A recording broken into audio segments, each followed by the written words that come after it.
ಎಲ್ಲ ನಮ್ಮ ಮಕ್ಕಳೇ ಅಲ್ಲ. ಇವತ್ತು ನೀವು ಈ ಸ್ಕೂಲಲ್ಲಿದ್ದೀರಿ, ಮಕ್ಕಳನ್ನ ನೀವು ಫೈನಲ್ ವಿರೋಧಿ ಪಡೆದ ಗುಂಪಿಗೆ ನೀವು ಟೀಚರ್ ಆಗ್ಬೋದಲ್ಲ. ಅವೆಲ್ಲ ಒಂದೇ ಶಾಲೆಯಲ್ಲಿ ಊಟ ಉಟ್ಕೊಂಡಿದ್ದಾರೆ. ನನಗೆ 14ನೇ ಜಾಗ ಚೇಂಜಸ್ ಆಗ್ತದೆ. ನಾವು ಪ್ರತಿಷ್ಠೆ ಇಟ್ಕೊಂಡ್ಬಿಟ್ರೆ ಹೇಗೆ? ಈಗ ನಾನು ಗಂಗಾವತಿ ವಾಸ ಮಾಡ್ತಾ ಇದ್ದೀನಿ, ಗಂಗಾವತಿಯಲ್ಲಿ ನನ್ನ ಆಫೀಸ್ ಇದೆ ಅಂದ್ಬಿಟ್ಟು ನಾನು ಗಂಗಾವತಿ ಮಾಡ ಕುಟುಂಬಕ್ಕೆ ಶುರು ಮಾಡಿದೆ. ಕಾರಟಗಿರಿಯಲ್ಲಿ ಏನು ಮಾಡಬೇಕು, ಕಲಕಗಿರಿಯಲ್ಲಿ ಏನು ಮಾಡಬೇಕು, ನಾಳೆ ನಾವು ಕಲಕಗಿರಿಗೆ ಹೋಗ್ಬೇಕಲ್ಲ, ಕಾರಟಗಿರಿಗೆ ಹೋಗ್ಬೇಕಲ್ಲ.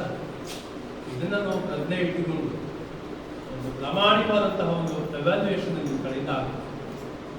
ನಾನು ಯಾವಾಗ ಕೂಡ ವೈಯಕ್ತಿಕ ಸ್ಪರ್ಧೆಗಳಲ್ಲಿ ನೀವೇನಾದರೂ ಮಕ್ಕಳನ್ನ ರಾಷ್ಟ್ರ ಮಟ್ಟಕ್ಕೆ, ರಾಜ್ಯ ಮಟ್ಟಕ್ಕೆ ಅಥವಾ ಜಿಲ್ಲಾ ಮಟ್ಟಕ್ಕೆ ನೀವು ತಂಡಗಳು, ಖೋ ಖೋ ಇರ್ಬೋದು, ಕಬಡ್ಡಿ ಇರ್ಬೋದು, ವಾಲಿಬಾಲ್ ಇರ್ಬೋದು, ಥ್ರೋಬಾಲ್ ಇರ್ಬೋದು, ಕ್ರಿಕೆಟ್ ಇರ್ಬೋದು, ಮತ್ತೊಂದು ಏನೇನು ಗುಂಪು ಕಾಂಪಿಟೇಷನ್ಸ್ ಇದೆ, ಇಂತಹ ಸ್ಪರ್ಧೆಗಳಲ್ಲಿ ಮಕ್ಕಳು ವಿಜಯಶಾಲಿ ಆಗ್ತಾರೆ. ನೀವು ಕೆಲಸ ಮಾಡಿ ರಿಫ್ಲೆಕ್ಟ್ ಆಗ್ತಾರೆ.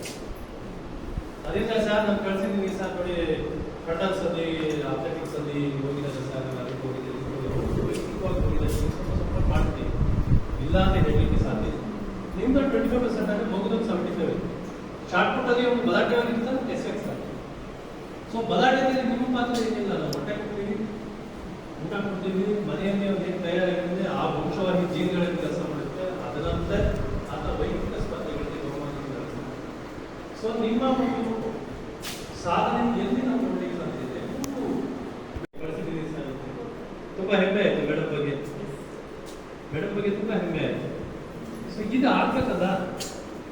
ನಾವೆಲ್ಲ ಕಷ್ಟಪುಷ್ಟವಾಗಿದ್ದೀವಿ, ಬೇರೆ ಶಿಕ್ಷಕರಿಂದ ಹೆಚ್ಚು ಆರೋಗ್ಯವಾಗಿದ್ದೀವಿ. ನಮ್ಮ ಕಡೆಯಿಂದ ಶಾಲಾ ಆರೋಗ್ಯ ಜಾಸ್ತಿ ಆಗಬೇಕಲ್ಲ, ಉತ್ತಮ ಆಗಬೇಕಲ್ಲ. ಸೊ ಆ ನಿಟ್ಟಿನಲ್ಲಿ ನೀವೆಲ್ಲ ಕೆಲಸ ಮಾಡಿ. ನಮಗೆ ನಾನು ಯಾವಾಗಲೂ ನಾವು ಹೇಳ್ತಾ ಇರ್ತೀವಿ, ಯಾವುದೇ ಸ್ಪರ್ಧೆಗಳನ್ನು ನಾವು ಮಕ್ಕಳನ್ನು ನಾವು ಇನ್ವಾಲ್ವ್ ಮಾಡ್ತಾ ಇದ್ದೀವಿ ಅಂತ ಬಹುಮಾನ ತರಬೇಕು. ಮ್ಯಾಕ್ಸಿಮಮ್ ಪ್ರಬಲವಾದ ಸಹ ಪೈಪೋಟಿಯನ್ನು ಕೊಟ್ಟಬೇಕಲ್ಲ. ಆ ನಿಟ್ಟಿನಲ್ಲಿ ಯೋಚನೆ ಮಾಡಬೇಕು. ನಾವು ಸುಮ್ಮನೆ ಏನೋ ತಂಡ ಕರ್ಕೊಂಡು ಹೋಗ್ಬೇಕಲ್ಲ ಅಂತ ಕರ್ಕೊಂಡೋಗಿ ತಂಡ ಕರ್ಕೊಂಡು ವಾಪಸ್ ಬರುವಾಗ ದಂಡವಾಗಿ ವಾಪಸ್ ಬರ್ತಾರೆ. ಖೋಖೋದಲ್ಲಿ ತುಂಬ ಸ್ಟ್ರಾಂಗ್ ಆಗೋ ಬಾಯ್ಸ್ ಟೀಮು ತುಂಬ ಚೆನ್ನಾಗಿ ಮಾಡಿದ್ರು ಅಂತ ಹೇಳಿ 4 ಜನ ನಿಮ್ಮನ್ನ ಹೋಗಿ ಬೆಳ್ಕಟ್ಟಿದ್ದಾರೆ. ಅದಕ್ಕಿಂತ ಇನ್ನೇನು ಬೇಕು ಪ್ರಶಸ್ತಿ? ಇದು ಯಾವುದು ಪ್ರಶಸ್ತಿಗಳು ನಾನು ಗಳಿಸಿದ ಪ್ರಶಸ್ತಿಗಳನ್ನ ಎಲ್ಲೋ ಗುಂಪದಲ್ಲಿ ಬಿದ್ದೀವಿ, ಯಾರು ಕೊಡೋದು? ಅದು 4 ಜನ ಬೆಳ್ಕಟ್ಟಿಟ್ಟು ಅದನ್ನು ನೆನಪು ಲೈಫ್ನಲ್ಲಿ ಪೂರ್ವಭಾವಿ ಸಭೆಯಿಂದ ಇಲ್ಲಿ ಹಮ್ಮಿಕೊಳ್ಳಲಾಗಿದೆ. ಆದರೆ ಪ್ರತಿ ವರ್ಷಕ್ಕೂ ಈ ವರ್ಷಕ್ಕೂ ಏನು ವ್ಯತ್ಯಾಸ ಮತ್ತು ವಿಶೇಷ ಅಂದರೆ, ಈ ಒಂದು ಪೂರ್ವಭಾವಿ ಸಭೆಯ ಅಧ್ಯಕ್ಷತೆಯನ್ನು ವಹಿಸಿರುವಂಥ ನಮ್ಮ ನಿಮ್ಮೆಲ್ಲರ ನೆಚ್ಚಿನ ಕ್ಷೇತ್ರ ಶಿಕ್ಷಣಾಧಿಕಾರಿಗಳಾಗಿರುವಂಥ ನಟೇಶ್ ಅವರು ನೂತನವಾಗಿ ಆರಂಭಿಸಿ ಈ ದೈಹಿಕ ಶಿಕ್ಷಣ ಕಾರ್ಯಾಗಾರದ ಒಂದು ಅಧ್ಯಕ್ಷತೆಯನ್ನು ವಹಿಸಬೇಕಿರುವಂಥದ್ದು ಪ್ರಥಮ ಬಾರಿ. ಅದೇ ರೀತಿಯಾಗಿ ಇಷ್ಟು ಚೆನ್ನಾಗಿ ಅಚ್ಚುಕಟ್ಟಾಗಿ ವ್ಯವಸ್ಥೆ ಮಾಡಲು ಮಾಡಿರುವಂಥ ಮತ್ತು ಕುಷ್ಟಗಿ ತಾಲೂಕಿನಿಂದ ನಮ್ಮ ತಾಲೂಕಿಗೆ ನಮ್ಮವರೇ ಇವತ್ತು ಆಗಮಿಸಿರುವಂಥ ಸಮಸ್ಯೆಗಳು. ಯಾಕೆ ಈ ಮಾತನ್ನು ಹೇಳ್ತಾ ಇದ್ದೀನಿ ಅಂದರೆ, ಉತ್ತಮ ಯೋಜನೆ ಇದ್ದಾರೆ. ವೆಲ್ ಬಿಗನ್ ವೆಲ್ ಎಂಡ್, ಉತ್ತಮ ಆರಂಭ ಉತ್ತಮ ಮುಕ್ತಾಯವನ್ನು ಪಡೆಯುತ್ತದೆ. ಇಷ್ಟೆಲ್ಲವನ್ನು ನೋಡಿದಾಗ ಈ ಒಂದು ಕಾರ್ಯಾಗಾರದ ಉದ್ದೇಶ ಅತ್ಯುತ್ತಮವಾಗಿ ನೆರವೇರುತ್ತು ಅಂತಕ್ಕಂಥ ಆಶಾಭಾವನೆಯಿಂದ ನಾನು ಮಾಡಿದ್ದೇನೆ. ಆಮೇಲೆ ಸರ್ ಅವರು ಸಮಗ್ರವಾಗಿ ಮಾತಾಡಿದ್ದಾರೆ. ಆಮೇಲೆ ದೈಹಿಕ ಶಿಕ್ಷಕರು ಅಂದ ತಕ್ಷಣವೇ ಎಲ್ಲರಿಗೂ ನೆನಪಾಗುವಂಥದ್ದು ಶಿಸ್ತಿನ ಸಿಪಾಯಿಗಳು. ಯಾವ ಶಾಲೆಯಲ್ಲಿ ದೈಹಿಕ ಶಿಕ್ಷಕರು ಇರ್ತಾರೆ ಆ ಶಾಲೆಯಲ್ಲಿ ಶಿಸ್ತಿದೆ ಅಂತ, ಆ ಶಾಲೆಯಲ್ಲಿ ಸ್ವಚ್ಛತೆ ಇದೆ ಅಂತ, ಆ ಶಾಲೆಯಲ್ಲಿ ನಿಯಮ ಪಾಲನೆ ಇದೆ ಅಂತ ಹೇಳ್ಕೊತ ಹೋದ್ರೆ ಬಹಳ ಮುಂದಿದೆ. ಆದರೆ ಪಠ್ಯ ನಮಗೆ ಬುದ್ಧಿಶಕ್ತಿಯನ್ನು ಕೊಟ್ಟರೆ, ದೇಹಕ್ಕೆ ಮತ್ತು ಹೃದಯಕ್ಕೆ ಶಿಕ್ಷಣ ಕೊಡುವಂಥದ್ದು ಏನಾದರೂ ದೈಹಿಕ ಶಿಕ್ಷಣ. ಅಂಥ ಮಹತ್ವದ ಒಂದು ವಿಷಯವನ್ನು ಇಟ್ಟುಕೊಂಡು ಅಂಥ ಒಂದು ಮಹತ್ವದ ಒಂದು ತಾಲೂಕಿನ ಆರಂಭದ ಕಾರ್ಯಾಗಾರಕ್ಕೆ ತಾವು ಆಗಮಿಸಿರುವುದರಿಂದ ಮಾನ್ಯ ಸಾಹೇಬರು ಎಲ್ಲ ರೀತಿಯಿಂದ ಅವರು ಹೇಳಿದ್ದಾರೆ. ನಾವು ನೀವು ಅರಿತುಕೊಳ್ಬೇಕು, ಬಹಳ ಉತ್ಸುಕರಾಗಿದ್ದಾರೆ. ನಮಗೆ ಪ್ರೇರಣಾತ್ಮಕವಾಗಿ ಎಲ್ಲ ರೀತಿಯ ಬೆಂಬಲ ಸಹಕಾರವನ್ನು ನೀಡಲಿಕ್ಕೂ ಸಾಧ್ಯ ಇದೆ. ನಾವು ಬಹುತೇಕ ಇರುವಂಥವರೆಲ್ಲರೂ ಒಂದು ನೆನಪಿಟ್ಕೊಳ್ಬೇಕು.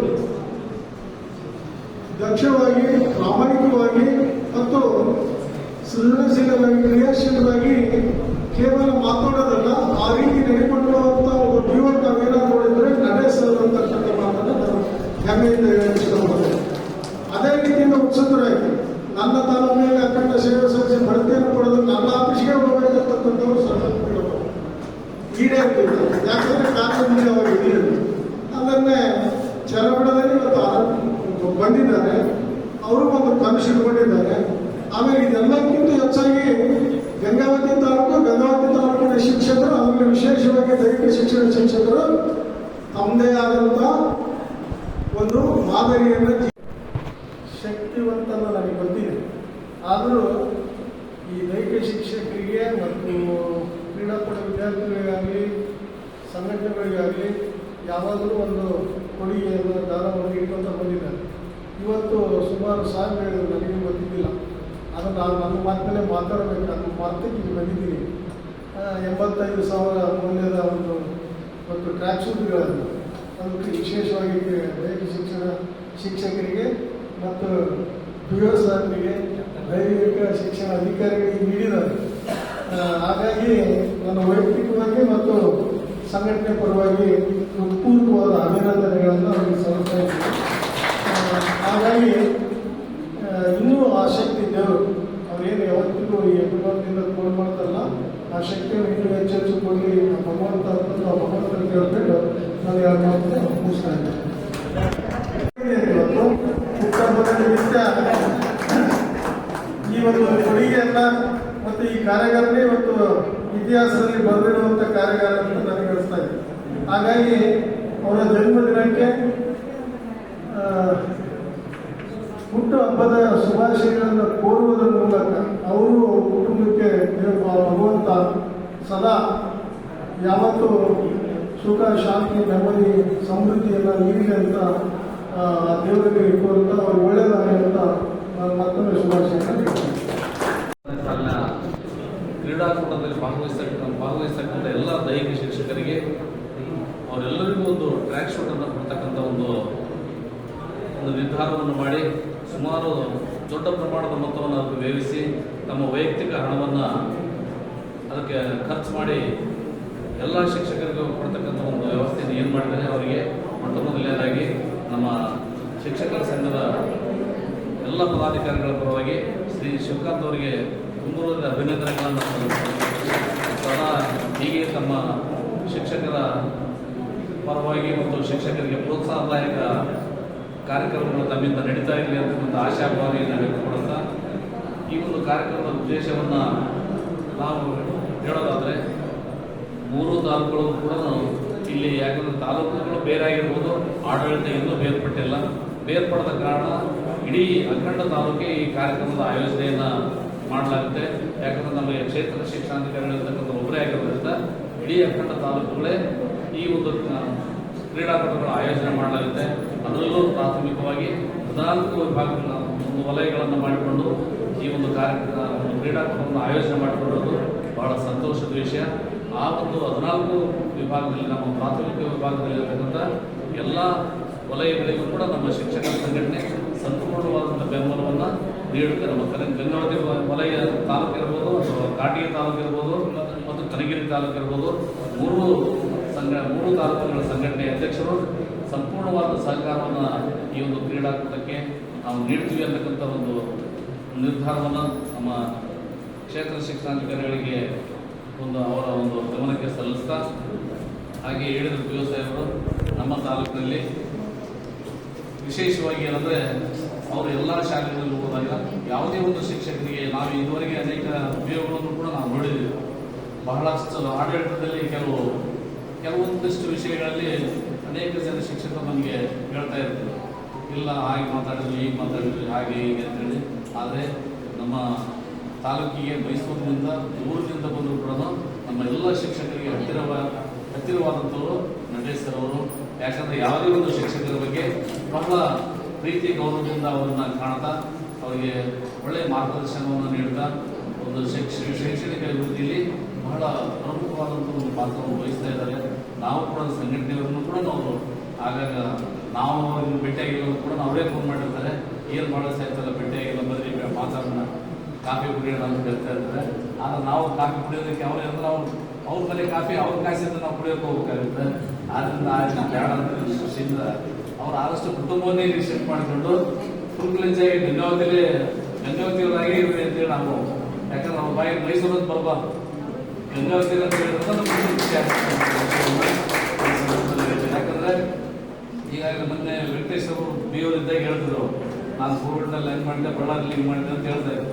ನಾವು ಅವ್ರಿಗೆ ಹೇಳಿದ್ವಿ ನೇರವಾಗಿ, ನೀವು ಕುರುಗೋಡಿ ಬಳ್ಳಾರಿ ಬೇಡ, ನಮ್ಮ ಗಂಗಾವತಿನೇ ಹೆಂಗೆ ಮಾಡಿದೆ ಅಂತ ಹೇಳಿದ್ರೆ ಅವಾಗ ನಮ್ಗೆ ಖುಷಿ ಆಗುತ್ತೆ ಅಂತ ಹೇಳಿದ್ರು. ಅದೇ ರೀತಿಯಾಗಿ ವೆಂಕಟೇಶ್ವರ ಅವರು ಕೂಡ ಅವರಲ್ಲಿ ಒಂದು ರಿಕ್ವೆಸ್ಟ್ ಅಂದರೆ ಪೂರ್ಣ ಪ್ರಮಾಣದ ಗಂಗಾವತಿ BO ಆಗಲಿ, ಮೈಸೂರಿನ BO ಬೇಡ ನೀವು. ಯಾಕಂದ್ರೆ ನಮ್ಮ ಗಂಗಾವತಿಯಲ್ಲಿ 15 ಜನ ಶಿಕ್ಷಕರು ಕೆಲಸ ಮಾಡಿದ್ರು ಕೂಡ ಬೇರೆ ತಾಲೂಕಿಗೆ, ಬೇರೆ ಜಿಲ್ಲೆ, ನಮ್ಮ ಮೂರು ಕಡೆ ಹೋದ್ರು ಕೂಡ ಗಂಗಾವತಿಯನ್ನ ನೆನಪಿಡ್ತಕ್ಕಂಥ ಸರ್ವಿಸನ್ನ ಗಂಗಾವತಿ ಕೊಟ್ಟಿದೆ. ಯಾಕೆಂದ್ರೆ ಶಿವಕ ತದನಂತರ ಆ ಜಾಗದಲ್ಲಿ ಕ್ರೀಡಾಕೂಟ ಇರ್ಬೋದು, ನಮ್ಮ ಸರ್ಕಾರಿ ನೌಕರ ಕ್ರೀಡಾಕೂಟ ಇರ್ಬೋದು. ಯಾಕಂದ್ರೆ ಗಂಗಾವತಿ ತಾಲೂಕಿದ್ದಾಗ ನನ್ಗೆ ನೆನಪಿದೆ, ಬೇರೂರಲ್ಲಿ ಒಂದು ಜಿಲ್ಲಾ ಮಟ್ಟದ ದೊಡ್ಡ ಪ್ರಮಾಣದ ಕ್ರೀಡಾಕೂಟ ಮಾಡಿದ್ರು. ಶರಣಗೌಡರ ಅವರ ಅವಾಗ ಆ ಕ್ರೀಡಾಕೂಟ ಮಾಡಿದ್ರೆ ನಾವು 3 ದಿನ ಇರ್ತದೆ, ಹೋಗಕ್ಕಾಗಲಿಲ್ಲ. ಲಾಸ್ಟ್ ದಿನ ಹೋದೆ. ಶಿವಕಾಂತ್ ಹೆಂಗಂದ್ರೆ ಒಂಥರ ಪಾತ್ರ ಸೆಟ್ ಆಗತ್ತೆ, ಬೇಕಾದ ಸಮಸ್ಯೆಗಳಿಗೆ ನಾದಿನಂತಿಲ್ಲ. ಅಂತ ಒಂದು ದೊಡ್ಡ ಪ್ರಮಾಣದ ಕ್ರೀಡಾಕೂಟಗಳನ್ನು ಅವರು ವಹಿಸಿ ಇವತ್ತು ಎಲ್ಲ ದೈಹಿಕ ಶಿಕ್ಷಕರಿಗೆ ಚಾನ್ಸ್ ಕೊಟ್ಟಿದ್ದಾರೆ. ಅವ್ರಿಗೆ ದೇವರು ಆರೋಗ್ಯ ಕೊಟ್ಟೆ, ಜೊತೆಗೆ ಇವತ್ತು ಅವರ ಹುಟ್ಟಿದ ಹಬ್ಬ ಇದೆ. ಅದು ಬಹಳ ಖುಷಿ ಆಯ್ತು ನನಗೆ. ಯಾಕಂದ್ರೆ ಒಬ್ಬ ವ್ಯಕ್ತಿ ತನ್ನ ಕೈಲಿ ಏನು ಕೊಡೋಕ್ಕಾಗಿಲ್ಲ ಅಂದ್ರೂ ಕೂಡ ಬೇರೆ ರೂಪದಲ್ಲಿ ಬೇರೆ ಜೊತೆಗೆ ಕೊಡಿಸಿದಾನೆ. ನಮ್ಮ ಶಿಕ್ಷಕರ ದಿನಾಚರಣೆ, ಶಿಕ್ಷಕ ಸಂಘದ ದಿನಾಚರಣೆ ಇದ್ದಾಗ ನಮ್ಮ ವೇದಿಕೆಯಲ್ಲಿರ್ತಕ್ಕಂಥ 200 ಜನ ಶಿಕ್ಷಕರು ಕೂಡ ತನ್ನ ಒಂದು ಸಹಕಾರ ಜೊತೆಗೆ ನಮ್ಮ ನೆನಪಿನ ಕಾಣಿಕೆ ಕೊಟ್ಟಿದ್ದು ನನಗೆ ನೆನಪಿದೆ. ಹಾಗಾಗಿ ಎಲ್ಲರಿಗೂ ಅವರು ಎಲ್ಲರ ಆಶೀರ್ವಾದ ಶಿವಕಾಂತ್ ಇರಲಿ. ಹಾಗೆ ಕ್ಷೇತ್ರ ಶಿಕ್ಷಣಾಧಿಕಾರಿಗಳು ವಿಶೇಷವಾಗಿ ಎಷ್ಟೇ ಸಮಸ್ಯೆಗಳು, ಎಷ್ಟೇ ಒತ್ತಡಗಳು ಬಂದರೂ ಕೂಡ ಅವರು ಹಸನ್ಮುಖವಾಗಿರ್ತಾರೆ. ಆ ಒಂದು ಕನಿಷ್ಠ ಒಂದು 20-30 ನಾನು ಉದಾಹರಣೆಗಳನ್ನು ನೋಡಿದ್ದರ ಜೊತೆಗೆ ಇದ್ದು, ಹಾಗೆ ಅವರ ಕೆಲವೊಂದು ವಿಚಾರಗಳನ್ನು ಹೇಳಿದರು.